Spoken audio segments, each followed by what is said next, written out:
물권의 변동이죠. 총선은 뭐 설명드릴 게 없습니다. 우리가 맨 앞에 샀던 부분이고, 넘겨보시면 물권 변동의 원인 뭐 뒤에 설명드릴 거고, 물권 변동과 공시에서 공시제도의 공시 방법이 나오죠.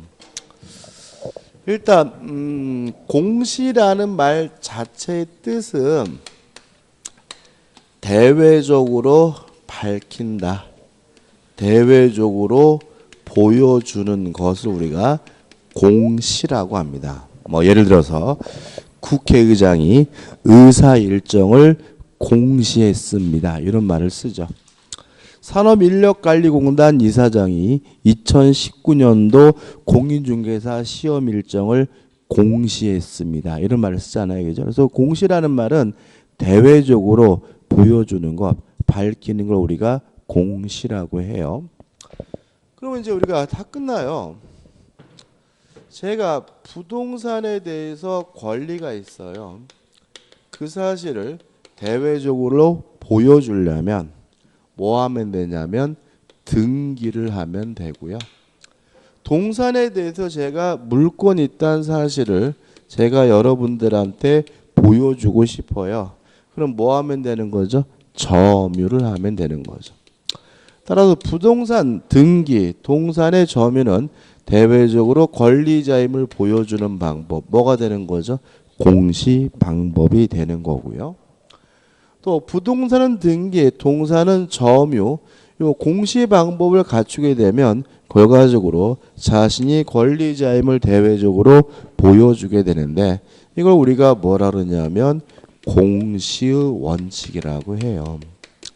그래서 공시의 원칙이라는 것은 공시하려면 자신이 권리자임을 대외적으로 보여주려면 공시 방법을 갖춰야 된다는 원칙이 뭐예요?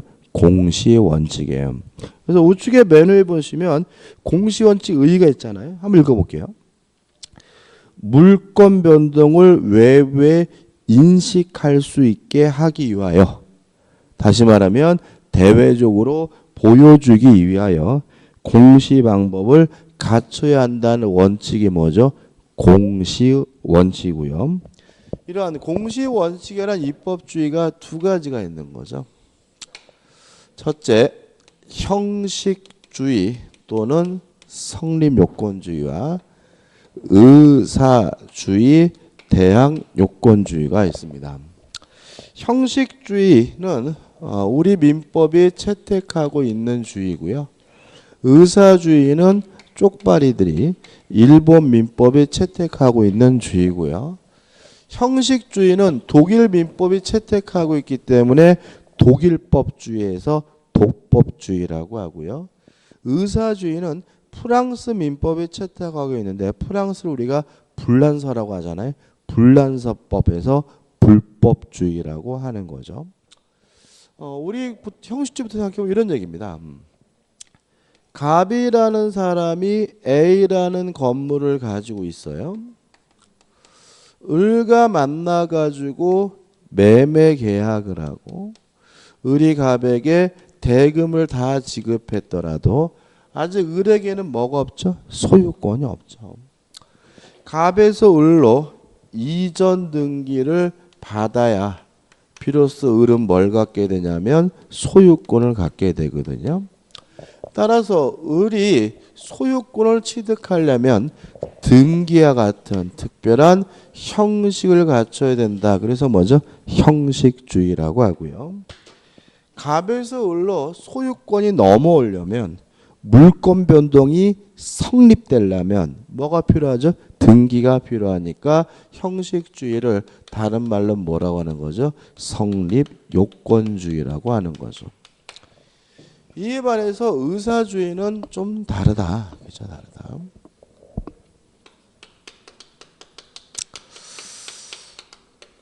의사주의는 이런 겁니다.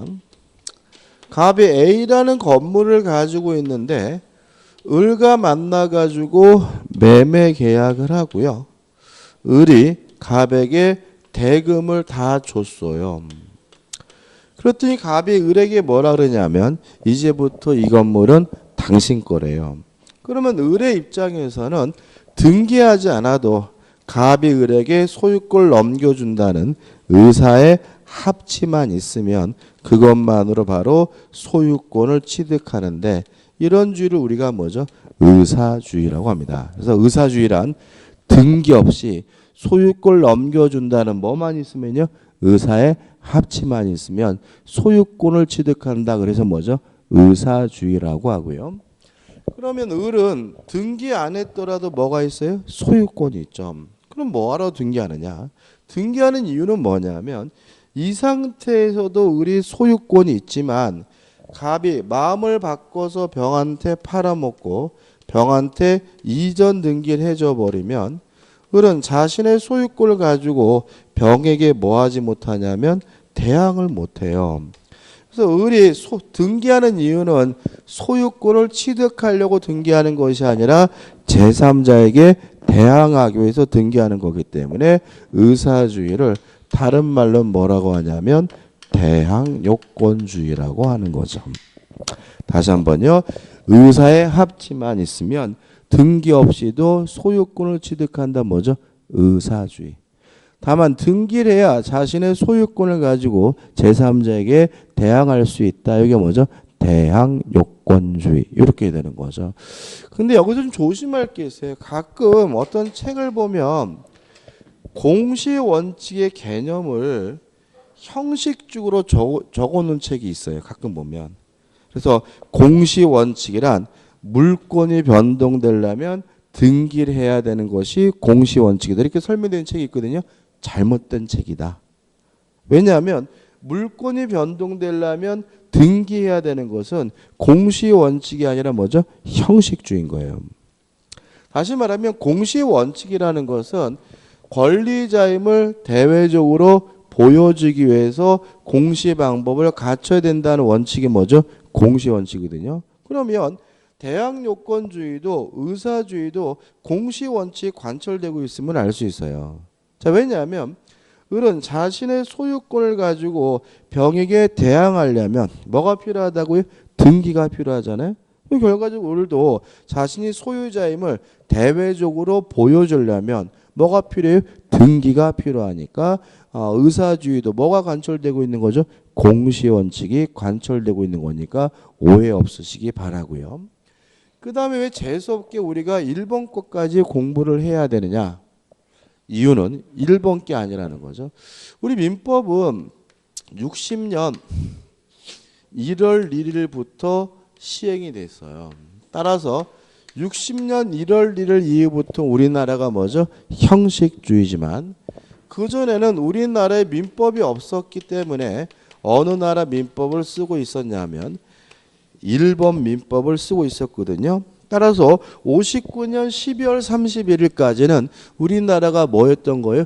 의사주의였다는 점입니다. 그래서 우리가 날짜까지는 기억할 필요가 없는데 과거에 우리나라가 뭐였음을 기억하셔야 돼요? 의사주의였음을 좀 기억해 두셔야 한다. 그래야 이해될 판례들이 나오게 됨을 좀 주의하시기 바랍니다. 끝이죠. 뭐 장단점은 의미 없고 그 다음에 넘겨보시면 232페이지에 뭐가 나오냐면 공신의 원칙이 나와요. 공신의 원칙은 뭐냐면요. 부동산은 등기, 동사는 점유와 같은 공시 방법을 신뢰하고 거래한 사람을 보호해 주는 경우를 우리가 공신의 원칙이라고 하고요. 결론은 우리 민법은 부동산 등기에 대해서는 공신의 원칙을 인정하지 않아요. 동산의 점유에 대해서만 뭘 인정하냐면 공신의 원칙을 인정하고 있는데 이걸 우리가 뭐라 그러냐면 선의취득이라고 합니다. 따라서 우리 현행법상 등기부를 믿고 거래하더라도 뭐 받지 못해요? 보호받지 못해요. 점유를 믿고 거래한 경우는 뭐 받아요? 보호를 받아요. 왜 이럴까요? 왜 이렇게 해놨을까요? 그 공시법 책 가끔 보면은 이런 우리나라의 태도를 뭐죠? 말도 안 된다. 뭐 어떻게 이럴 수가 이런 식으로 책을 쓰는 경우가 있는데 이유가 있어요. 이건 한번 생각해 보세요. 갑이라는 사람이 A라는 건물을 가지고 있는데요.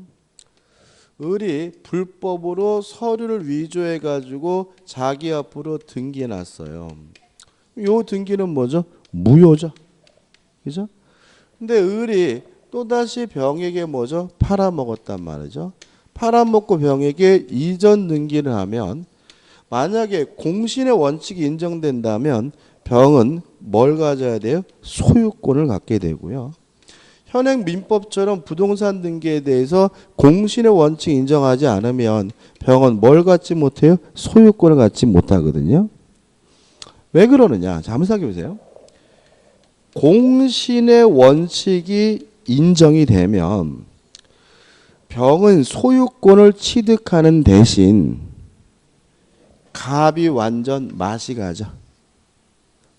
다시 말하면 공신의 원칙은 진정한 권리자를 희생시켜요.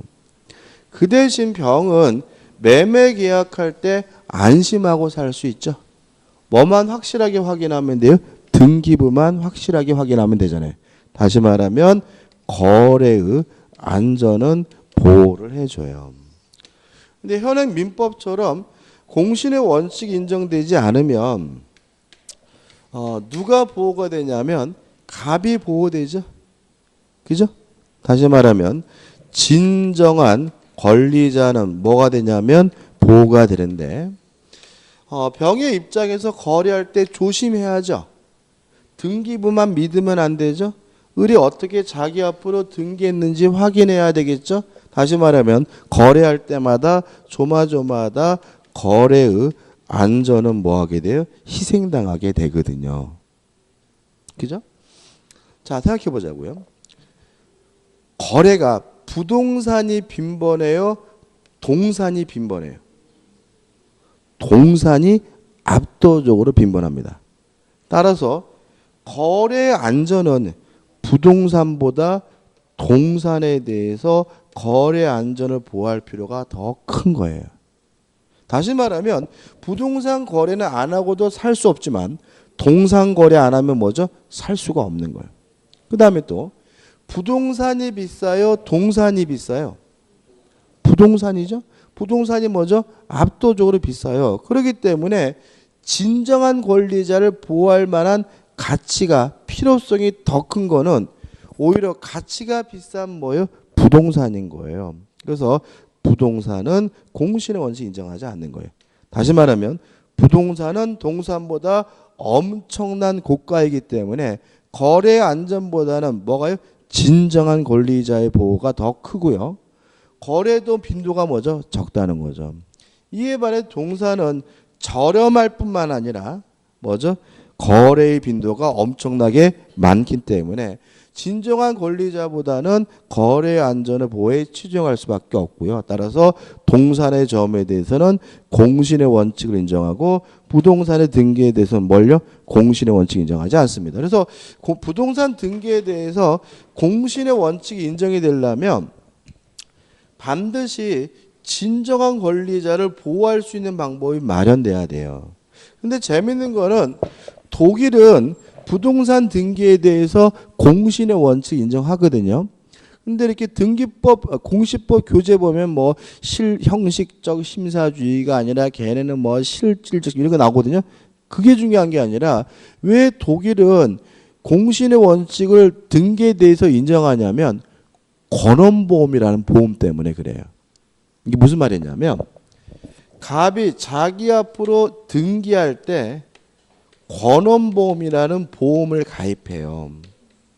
권원보험을 가입해 두면 이런 놈이 나타나 가지고 병에게 공신의 원칙 때문에 소유권이 넘어가면 보험회사가 갑에게 뭘 해주냐면 보상금을 주게 돼요.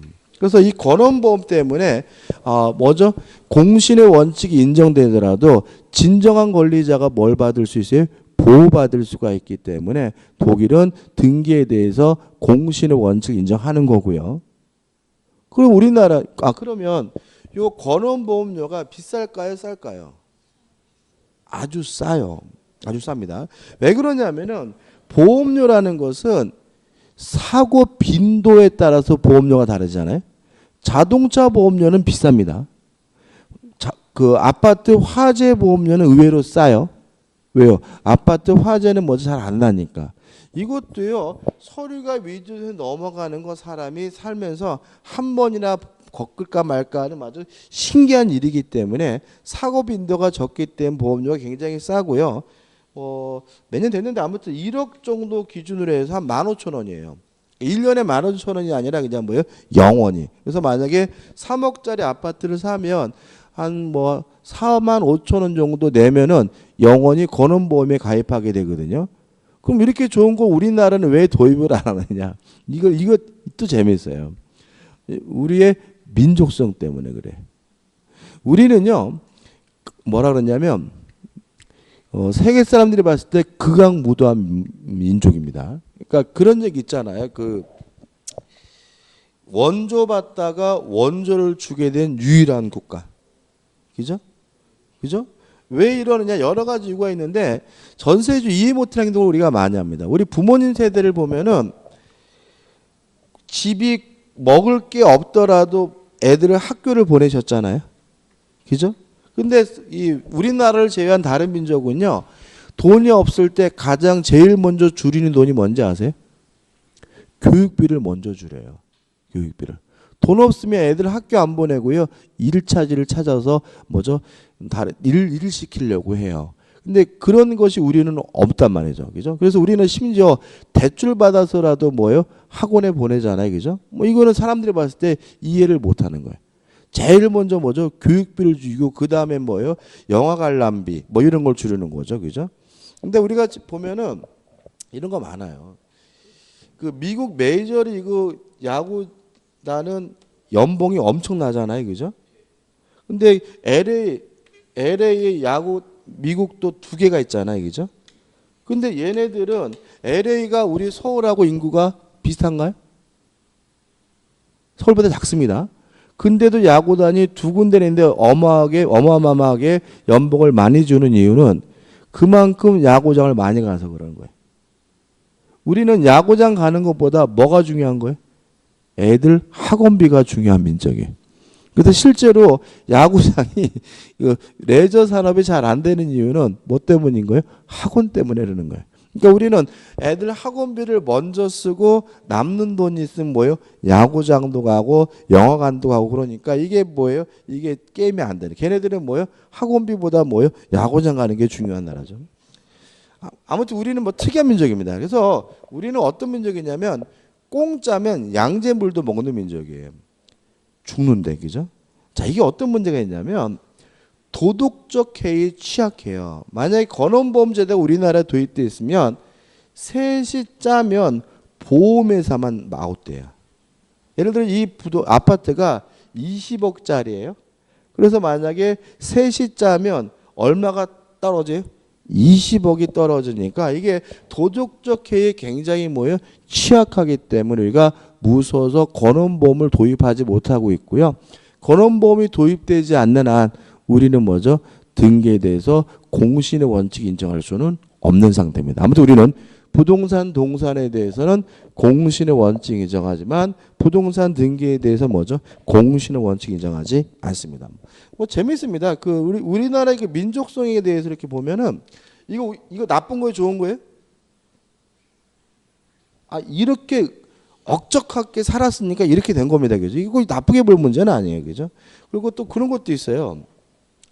과거에는 일본이 되게 잘 나갔잖아요. 근데 최근에 이제 전자산업이나 뭐 이런 거 보면 소니니 뭐 히타치니 뭐 파나소닉 거의 다 망했죠. 삼성하고 뭐죠? LG에 완전 밀려버렸죠. 그죠? 이유가 뭔지 아세요? 일본 애들의 장인 전신과 우리나라의 대충주의 때문에 그래요. 이게 뭐냐면 산업화 사회에서는 장인 정신이 맞대요. 근데 지금 정보화 사회에서는 대충주의가 더 우월하다는 거예요. 이게 무슨 말이냐면, 그러니까 일본 놈들은 뭐냐면 핸드폰을 만들어도 장인 정신 해가지고 그냥 끝까지 만든다는 거죠. 근데 문제는 그걸 완벽하게 만들어서 시장에 내놓으면 이미 구닥다리 기술인 거예요. 그래서 일본 소니가 뭐예요? 휴대폰 만들어요. 만들지만 일본에서밖에 안 팔립니다. 전 세계적으로 팔리지 않아요. 구닥다리 제품인 거예요. 근데 우리나라는 어떻게 하냐면 대충 해가지고 그냥 대충 만들어가지고 그냥 빨리 뭐예요 시장에 확 던져놓고 문제 있으면 뭐예요 바로바로 뭐예요 그냥 고치고 그러면서 뭐예요 그냥 대충 만들어 던져놓고 고치고 이런 대충주의다 보니까 오히려 그게 현대 정보산업사에 적합했다는 거예요. 그러니까 우리는 대충 만들어서 빨리 내놓으니까 시장의 수요에 대해서 계속해서 뭐죠 반응하면서 뭐죠 쫓아가게 되고 그 대신 문제 있으면 뭐죠 바로바로 뭐 하면 돼요 수정하면 되잖아요. 근데 일본 놈들은 그냥 장인 정신 해가지고 그냥 그거를 막 붙잡고 늘어지고 있으니까 결국은 뭐예요 시대에 뒤떨어지니까 일본 전자회사들이 거의 다 망해가는 거거든요. 그러니까 우리가 대충주의도 나쁜 게 아니라 뭐죠 좋은 거다. 그죠 정보사회에서 우리 그래서 그 뭐 미국에서 보니까 우리나라 이 민족성이 정보 산업사에서는 최고의 민족성이고요. 그래서 앞으로 더욱더 우리나라가 뭐죠? 잘 먹고 잘 살 거다. 뭐 이런 얘기도 있더라고요. 예? 중국과 우리하고 민족성이 달라요. 아이고 중국이 뭘 따라와요? 왜냐하면은 중국 애들은 대충대충인데 만만디잖아요. 만만디. 걔네들은 뭐냐면 늦는 데다가 대충이야. 우리는 뭐예요? 신속한데 대충이니까 이게 달라요. 그리고 중국이 뭘 쫓아와요? 중국이 경제 규모가 우리나라보다 크잖아요. 1인당 GNP는요. GDP는 상대가 안 됩니다. 거기는 그죠? 많이 올라왔지만 우리하고 상대가 안 돼. 걔네들은 이게 뭐냐면 그냥 뭐요? 인구 쪽수 가지고 그냥 개기는 거지. 뭐 의미 없는 거죠, 그죠? 그죠? 뭐 1인당 GNP 뭐 아무 의미 없고 거기 중국 같은 데 가보면 이렇게 가보면 상하이다 뭐 베이징이다 이렇게 도시는 그냥 끝내줘요. 근데 조금만 벗어나가면 거의 뭐 인도하고 수준이 거의 똑같아. 나는 그게 뭔 나라인지 걔네들 공산주의라며요. 저는 개인적으로 중국은 저주받아야 돼요. 공산주의라며. 공산주의가 뭐예요? 사적 소유를 금지하면서 평등을 추구하는 게 공산주의 아닌가요? 근데 지들은 뭐예요 지금? 빈부격차가 어마어마하잖아요. 근데 무슨 공산주의 미친놈들이. 그러니까 이놈들은 뭐냐면 공산주의도 아니야. 공산주의 그러면 안 되죠. 그 뭐요 개인이 돈을 많이 벌면 뺏어서 어떻게 없는 사람이 나눠줘야 되는데 공산주의도 아니야. 민주주의인가 걔네들이? 그것도 아니야. 자유주의인가요? 그것도 아니야. 얘네들은요 정치 제도 자체가 이념도 없고요, 뭐 이데올로기도 없고 뭐 망할 수밖에 없어 얘네들은. 제가 봤을 땐 그래. 그러니까 경제적으로는 뭐 지금 봤을 때 어떻게 해요? 얼추얼추하게 되어 있지만 얘네들은 이념이 뭐예요? 공산주의 사회이기 때문에 이거 뭐예요? 만약에 그런 양극화 문제, 빈부격차 문제 극복 못하면요, 얘네들은 언젠가 망할 수밖에 없어요. 그러니까 다시 말하면 철학이 없는 나라입니다. 그 나라는. 그래서 저는 그래서 중국을 아주 별로 무시하는 사람 중에 하나입니다. 뭐 하다 얘기가 나왔지? 중국 제가 한 5번 갔거든요. 갈 때마다 아주 충격이었어요. 그 교재 보시면은 233페이지의 내용해 가지고 동산 결론 뭐예요? 공실 원칙 인정한다, 그죠? 부동산 등기에 대해서 뭐예요? 공실 원칙 인정하지 않는다. 이 정도만 기억하시면 되고 확장은 의미가 없고 하단에 공시 원칙과 공실 원칙 관계는 뭐 읽어볼 필요도 없습니다. 한 장을 넘겨보시면 뭐가 나오죠? 대표 예제가 나와요. 물권 변동의 공시에 관한 다음 기술 중 틀린 것은 1번 부동산 물권에 관하여는 등기를, 동산의 물권에 관하여는 점유를 공시 방법을 한다. 맞죠? 2번 물권 변동에 관한 의사주의 법제 아래에서는 공시 원칙은 인정될 여지가 없다. X죠. 그죠? 의사주의도 자신의 물권을 가지고 제3자에 대항하려면 뭐가 필요해? 등기가 필요하다는 말은 결국은 물권자임을 대외적으로 보여주려면 뭐가 필요해? 등기가 필요하니까 대항요건주의, 의사주의도 뭐가요? 공시원칙이 관철되고 있는 거죠. 답은 2번이죠. 3번 공시원칙은 물권에 관하여만 인정되는 것이 아니고 배타적 권리의 변동 등기에도 적용이 된다.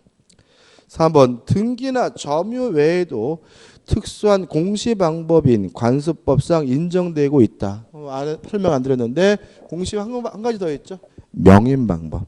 관습법상 공시 방법으로서 명인 방법이 있고 뒤에 설명드리고 5번 물권은 배타적 지배권이어서 제3적이 미치는 영향이 크므로 그 물권의 표상 표식으로서 공시가 필요하다. 물론 뭐죠? 맞는 질문이겠죠. 저는 솔직히 요새 좀 마음에 안 드는 게 뭐냐면 보수라는 말이 참 마음에 안 들어요. 보수. 보수가 우파인가요? 이게 원래 민법과 관련되어 있습니다. 진보, 좌포잖아요. 저는 간단히 말씀드리면 보수의 가장 중요한 이데올로기는 뭐냐면요. 자유입니다. 자유. 진보의 좌파의 중요한 이데올로기는 실질적인 평등입니다. 그리고 보수의 가장 좀 중요한 특징은 민족주의예요. 민족주의. 그래가지고 그 독일 극우 애들 보면 막 외국 사람 테러하고 그러잖아요. 그죠? 왜냐하면 민족주의고. 그 다음에 진보의 중요한 그 이념 뭐냐면 민족보다는 뭐죠? 세계입니다. 세계화를 중요해요. 그래가지고 어떤 일이 벌어지냐면 유럽에서 보수 정당들이 정권을 잡으면 아프리카 난민들에 대해서 굉장히 뭐죠? 적대적입니다. 안 받으려고 하고 진보파가 정권을 잡으면 아프리카 남해를 뭐죠? 자유롭게 뭐죠? 받아들이려고 하거든요. 이게 보수와 진보의 중요한 차이점이에요. 우리나라에 보수 정당이 있나요? 우리나라는요 다 좌파예요. 보수파는 없습니다. 우리나라에. 왜 그러냐면 자유가 중요하다 그랬잖아요. 그죠? 그래서 공화당은 미국 공화당은 뭘 반대해요? 국민 의료보험 반대하잖아요. 그잖아요. 왜요? 의료보험은 가입하고 싶으면 가입하고 말면 가입 안 하는 거지. 왜 국가가 나서 그것을 강제하느냐. 이 정도쯤 돼야 뭐예요? 보수인 거예요. 그죠? 그 다음에 또 미국은 총기 규제 못하고 있죠. 뉴스 보면 맨날 뭐예요? 총기 단체가 로비, 그거보다도 가장 중요한 건 이념인데 공화당이 반대를 합니다. 가장 중요한 이유는 뭐예요? 총을 가지고 싶으면 갖고 말면 알아서 안 가는 것이지 국가가 일률적으로 총을 갖지 마라, 가져라라고 뭐 할 수 없어요? 결정할 수는 없다. 이쯤 돼야 뭐예요? 보수인 거예요. 보수파면요 징병제를 반대하게 돼요. 왜냐하면 군대를 가고 싶으면 가고 가기 싫으면 안 가는 거지. 국가가 개인 강제로 뭐죠? 국민을 군대에 쳐넣냐. 이쯤 돼야 뭐예요? 보수인 거예요. 근데 우리나라에서 국민연금 폐지해달라고 주장하는 정당이 있어요? 징병제 하지 말고 모병제 하자고 주장하는 정당이 있습니까? 총기 소지하다는 정당이 있습니까? 없어요. 다 뭐예요? 좌파예요. 좌파. 그죠? 그 다음에 또 보수가 민족주의잖아요. 자국주의잖아요. 그래서 트럼프가 요새 뭐 하려는 게 뭐예요? 멕시코 국경에다 장벽 세우는 거잖아요. 왜냐하면 보수가 되면은 우리 민족 굉장히 중요시하고요. 남의 나라보다 내 나라를 중시하는 게 이게 보수거든요. 그래서 외국 사람들은 테러까지 하는 거잖아요. 그죠? 근데 엊그저께 이 토요일 날 서울에서 운전하다가 시청 앞에서 태극기 집회를 보니까 와, 요새는 막 그 아저씨들이요. 태극기만 드는 게 아니라 망국기야. 성조기도 들고 있고 막 그냥 잔뜩 막 들고 있어요. 그게 보수인가요? 보수 아닙니다. 다시 말하면 오히려 보수파는 통일에 대해서 찬성할 수밖에 없어요. 다시 말하면 미국의 입장보다는 중국의 입장보다는 우리 민족의 입장. 그래서 빨리 통일하자. 이렇게 돼야 보수인 거예요. 통일하면 안 된다. 이렇게 주장하는 게 보수인가요? 아니에요. 우리 민족끼리라니까. 이쯤 돼야지. 그 다음에 또 핵무기도 그래요. 저는 개인적으로 생각할 때 우리 민족의 가장 유리한 방법이 뭐예요? 북한이 핵을 보유하고 있는 상태에서 통일되는 게 가장 유리해요. 그렇지 않습니까? 왜냐하면 우리가 통일이 되면은 중국하고 국경을 맞대잖아. 중국하고 국경을 맞대는데 중국하고 어떻게 싸울 거야? 걔는 핵도 있지, 막 항공모함도 있고 다 있잖아. 그잖아요? 통일되면 뒤통수는 또 누가 있어요? 일본이 있잖아. 그러니까 이게 우리가 통일되는 순간 이제는 우리는 뭐예요? 진짜 강대국과 국경을 나빠야 되니까 통일을 했을 때 우리 민족은 반드시 뭐가 있어야 돼? 핵이 있어야 돼. 그러니까 보수쯤 되면은 어떻게 주장해야 돼요? 핵 가지고 있는 상태에서 통일하자. 이쯤 주장을 해야지. 그래서 어떻게 해요? 김정은한테 너 핵 포기하지 말고 빨리 우리 통일하자. 미국 눈치 보지 말고 중국 이쯤 돼야 보수인 거지. 무슨 무작정 핵 포기래야 무슨 뭐 종전 이건 보수하고 아무런 상관없는 거예요. 보수는 뭐라고요? 민족주의라니까요. 우리나라 중심이라니까. 그러면 결국 우리나라한테 가장 이익되는 게 뭐야? 핵을 가지고 있는 상태에서 통일되는 거니까 어떻게 돼요? 뭐 가가지고 뭐 김정은은 핵을 포기하라 이렇게 대말 문제가 아니라 밀사를 파견해가지고 너 절대로 포기하지 말고 우리 핵 가지고 있는 상태에서 통일하지 이렇게 주장을 해야 이게 보수지. 이런 정도가 하나도 없잖아요, 그죠? 다 뭐 좌파지. 아유.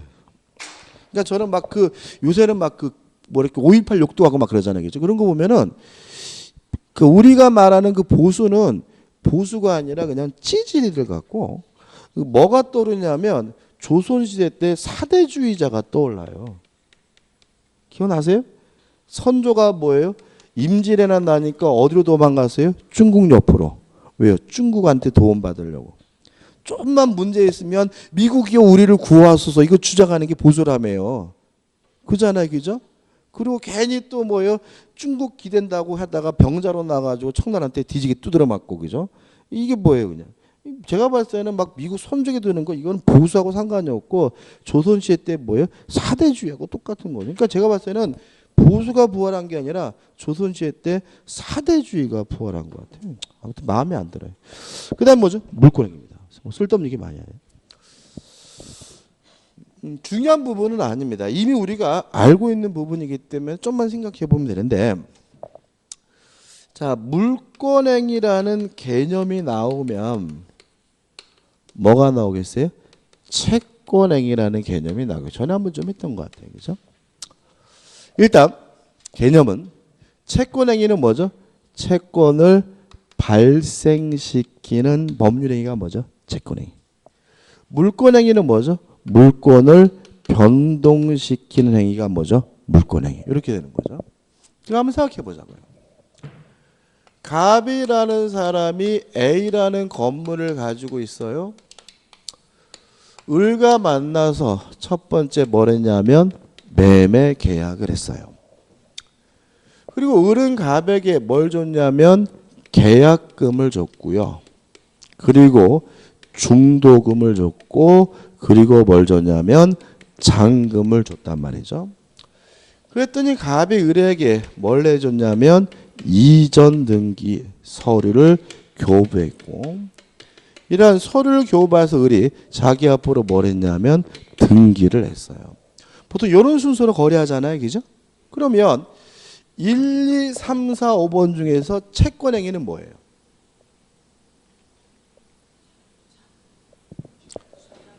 매매 계약이 채권행위겠죠?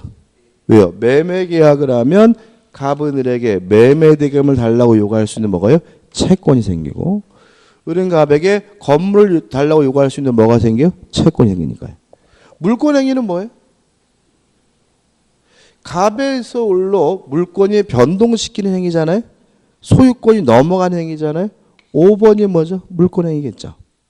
그죠? 그래서 실제로 우리가 보통 갑이 을과 만나서 매매 계약을 하고 이전 등기했다 그러면 매매 계약은 뭐예요? 채권행위. 등기는 뭐죠? 물권행위. 이렇게 정리하시면 되는 거예요. 원래 이 부분은 또 학설 대립이 있는데 중요한 건 아니에요. 우측에 보시면 이제 2번 물권행위와 공시 방법 나와 있고 넘겨보시면 이제 뭐가 나오냐면 물권행위의 독자성과 무인성이 나와요. 자, 이건 어떤 문제냐면 거래가 두 가지가 있어요. 지금 여기서 말씀드리고 있는 뭐예요? 부동산 거래도 있지만 현실 거래는 이러한 것이 모두 뭐죠? 결합이 돼가지고 융합돼가지고 이루어지죠. 무슨 말 이해하세요? 자, 이런 얘기입니다. 제가 편의점 가가지고 아가씨 저에게 디스한가 파시겠습니까? 청약을 했더니 아가씨가 예 팔겠습니다. 아 매매 계약이 체결됐군요. 자 여기서 매매 대금을 드리겠습니다. 그랬더니 그쪽에서 뭐죠? 담배를 인도해주다.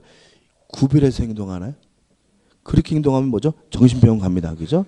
다시 말하면 계약을 하는 것과 대금을 지급하는 건가 재산권 이전하는 것이 뭐예요? 결합돼서 이루어져요.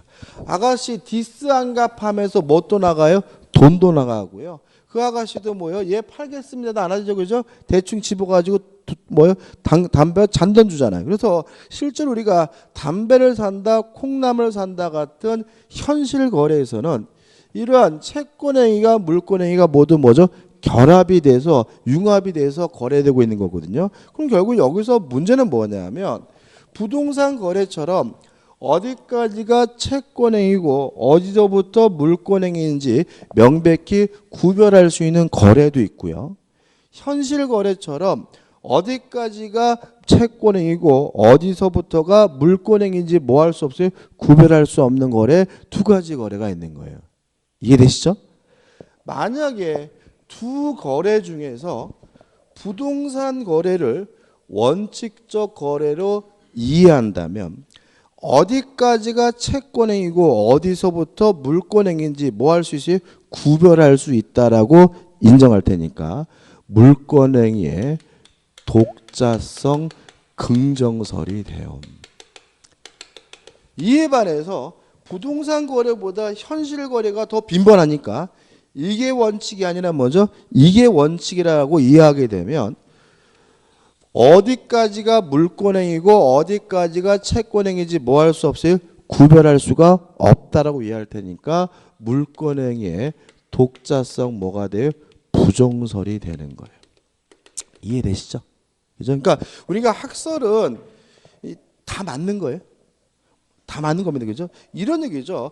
우리가 학설 좀 주장하려면 유명한 학자야 돼요. 교재에 나오는 학설은 외국 학설이겠어요? 우리나라 학설이겠어요? 민법책이? 우리나라 학설에. 그래가지고 여러분들 만약에 민법을 전공하시면 곽인축 교수, 뭐 김용환 교수, 김증환 교수, 김상명 교수에서 교수 이름도 외워야 돼.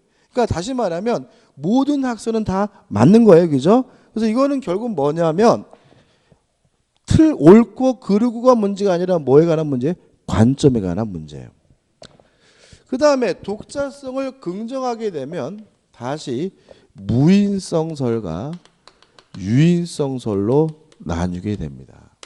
자, 이게 무슨 말이냐면 채권행위가 무효 취소가 됐을 때 물권에 영향을 주느냐 안 주느냐 문제에 있어서 영향을 안 준다라고 이해하는 견해가 뭐죠? 무인성설이고요. 영향을 준다라고 이해하는 견해가 뭐죠? 유인성설이고요. 만약에 독자성을 부정하게 되면 항상 뭐로 오게 되냐면 유인성설로 와요. 왜 그러냐면 이러한 것들이 결합이 돼서 이루어지는 것이 원칙이다라고 이해하시는 학자분들은 영향을 안 준다라고는 뭐 할 수 없어요? 상상할 수가 없으니까 독자성을 부정하게 되면 항상 뭐로 오게 돼요? 유인성설을 취하게 되고요. 결론입니다. 우리 학자분들은 독자성을 긍정하고 무인성을 취하는 것이 학설의 태도예요. 이에 반해서 독자성을 부정하고 유인성을 취하는 것은 뭐죠? 우리 판례의 태도입니다. 이유가 재밌어요. 자, 독일 민법은요. 무인성에 관한 명문 규정을 두고 있습니다. 자, 이런 얘기입니다. 학설을 주장하려면 유명한 대학의 교수여야 되는데 우리나라에서 특히 민법인데 유명한 대학의 민법 교수가 되려면 유학 갔다 와야 돼요. 어디로 유학 갔다 와야 돼? 독일로 갔다 와야 돼. 미국 갔다 오면은 완전히 뭐죠? 거지 돼요. 완전히 뭐죠? 고학력 실업자가 됩니다. 왜요? 우리나라를 갖고 쓸 수가 없으니까. 그리고 독일로 유학 갔다 와요. 독일로 유학 가면 어느 나라 민법을 배워요? 독일 민법을 배울 테니까 독일 민법에서 규정하고 있는 뭐예요? 무인성을 주장하는 거예요. 이에 반해서 판례는 누가 만드는 거예요? 판사님들이 만드는 거잖아요. 근데 판사님들은 뭐 대법관들이잖아요. 대법관들은 저보다 연배가 많으신 분들이니까 주로 어떻게 공부한 사람들이에요? 절 같은 데 처박혀 가지고 이렇게 필승 두드리고 공부한 고시 공부한 사람들이잖아요. 이 양반들은 독일 민법이 어떻게 생겼는지에 대해서는 전혀 관심 없고요. 오로지 뭐에 대해서만 관심 있는 거예요? 현실에 대해서만 관심을 갖겠죠. 그래서 우리 판례는 뭐에 집착할 수밖에 없어요? 현실 거래에 집착할 수밖에 없기 때문에 독자성을 부정하고 뭐 하는 거죠? 유인성을 취하게 되는 거죠. 그죠? 독일은요. 대학교 등록금이 공짜입니다. 무료입니다. 무료에. 그다음에 입학 시험도 없어요. 그래서 원하는 데 그 누구나 다 갈 수 있어요. 그 대신 좋은 거 아닙니다. 그 대신 뭐냐면 졸업이 힘듭니다. 그래서 어떻게 되냐면은 이런 거죠. 고등학교를 졸업할 때 내가 어느 대학을 갈지 스스로 조심해야 돼. 괜히 자기 수준 생각하지 않고 괜히 좋은 대학이라고 갔다가는 인생이 아웃돼요. 왜냐하면 20대 때의 중요한 시기 때 7년 동안이나 대학을 다녔는데 졸업을 못하고 있다면 7년이라는 세월이 인생에서 없어져요. 그래서 걔네들은 대학을 입학할 때 신중합니다. 나는 대학 갈 사람 아니면 안 가요. 부모가 보내지 않아요. 아니 부모도 신경 안 씁니다. 안 갑니다. 스스로가. 나는 대학 갈 정도로 생각된다면 자기 수준에 맞게 대학을 선택해야 돼요. 우리나라도 좀 이런 거 좀 받아들였으면 좋겠어요. 근데 우리나라는 뭐예요? 닿는데 졸업을 못하면 어떤 일이 벌어집니까? 학병이라고 불리는 아줌마들이 총장실 가서 뭐 의자를 막 던지죠. 이런 개새끼들 우리 딸이 이러면서 그죠? 그러니까 자기가 선택한 거는 신경 안 쓰고 그죠? 다시 말하면 독일은 뭐죠? 서울대학교가 개방되어 있는 거예요. 누구든지 다 갈 수 있는 거예요. 다만 졸업은 뭐죠? 아무나 시켜주질 않아요. 그러니까 뭐예요? 뭐 누구나 다 갈 수 있다 그래서 뭐죠? 아무나 가는 건 아니에요. 등록금도 뭐예요? 공짜. 대학 진학률이 30%를 안 넘습니다. 그죠? 이런 것 좀 해볼 필요가 있을 것 같아요. 그래서 어떤 일이 벌어지냐면 한국 사람이 독일로 유학 가면요. 대부분 졸업을 못해요. 왜냐면 생각해 보세요. 독일 놈들도 독일만 하는 놈들도 졸업을 못하는데 아베체대쯤 알고 가가지고 독일어로 회화하는 게 아니라 뭐죠? 법을 공부해가지고 논문을 써가지고 통과한다? 쉽지 않죠. 그죠? 독일에서 박사학위 받은 분이 굉장히 귀해요. 이 정도입니다. 그죠? 그래서 교재 읽지 마시고요. 이 정도만 생각하시면 돼요. 그래서 정리하는 의미에서 문제 한번 풀어볼게요. 238페이지입니다. 대표 예제. 다음 중 잘못된 것은 1번. 물권행위의 무인성을 인정하기 위하여는 물권행위의 독자성이 인정되어야 한다. 맞나요? 자, 독자성을 부정하게 되면 항상 뭐로 와요? 유인성으로 오죠. 독자성을 부정하는 분들은 현실 거래처럼 이러한 것들이 모두 결합돼서 이루어진다고 이해하기 때문에 무인성이 인정되려면 일단 독자성이 뭐죠? 긍정돼야 되는 거죠. 2번. 우리 민법은 독일 민법과는 달리 물권행위의 무인성을 인정할 수 있는 근거 규정을 두고 있지 않다. 맞습니다. 이런 독자성 긍정설이나 무인성에 대해서는 어느 민법 규정하고 있어요? 독일 민법. 우리 민법은 이런 규정 없습니다. 3번. 판례는 물권행위의 독자성과 무인성을 인정하는 입장을 취하고 있다. X입니다. 우리 판례는 독자성도 부정하고 무엇도요? 유인성을 취합니다. 그래서 그동안 우리가 어떻게 했어요? 매매가 무효면 무엇도 무효라고요? 등기도 무효다. 이렇게 공부했던 거죠. 4번. 법률행위에 의한 무동산의 물권의 득실 변경은 등기하여 그 효력이 생긴다. 왜요? 우리는 물권 변동이 있어서 형식주를 취하니까요. 5번. 당사자 간에 특약이 있는 경우는 종물도 독립하여 거래 객체가 될 수 있다. 맞아요. 그러니까 종물이라는 말은 뭐냐면 종된 물건이라는 뜻이에요. 그러니까 예를 들어서 자동차가 있단 말이죠. 자동차가 주된 물건이냐면 자동차 타이어는 뭐예요? 종된 물건, 종물인 거예요. 자동차를 팔면 무엇도 자동으로 쫓아와요? 타이어도 자동으로 쫓아오는 거죠. 이게 원칙이죠. 다만 당사자 간의 특약으로 타이어만 빼서 팔 수도 있는 거죠. 5번. 당사자 간의 특약이 있는 경우에는 종물도 독립하여 거래 객체가 될 수 있다는 질문은 뭐죠? 맞는 질문이 되겠죠. 좀 쉬었다가 우측에 부동산 물권 변동을 보도록 하겠습니다.